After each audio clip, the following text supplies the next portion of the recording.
السلام علیکم ناظرین، منارہ نور کے اس نئے ایپیسوڈ کے ساتھ آپ کا میزبان محمد احتشام الحق قاسمی حاضر خدمت ہے۔ آج ہم بات کریں گے جانوروں کو ذبح کرنے کے سلسلے میں کہ کیا جو آدمی جانور کو ذبح کرتا ہے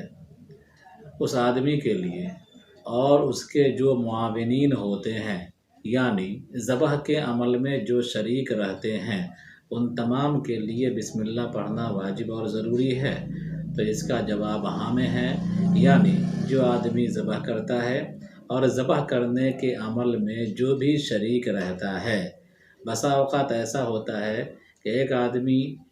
چھری پھیر دیتا ہے 1 مرتبہ 2 مرتبہ، پھر قصاب اس کے ہاتھ سے چھری لے لیتے ہیں، دوسرے لوگ اس کے ہاتھ سے چھری لے لیتے ہیں اور جانوروں کے گلے کو صاف کرتے ہیں۔ تو اس ذبح کے عمل میں جو بھی معاونین ہوں گے ان تمام لوگوں کے لیے بسم اللہ پڑھنا واجب ہے اور ضروری ہے، اسی طرح جس طرح پہلی مرتبہ جس نے چھری چلایا ہے اس کے لیے بسم اللہ پڑھنا ضروری ہے۔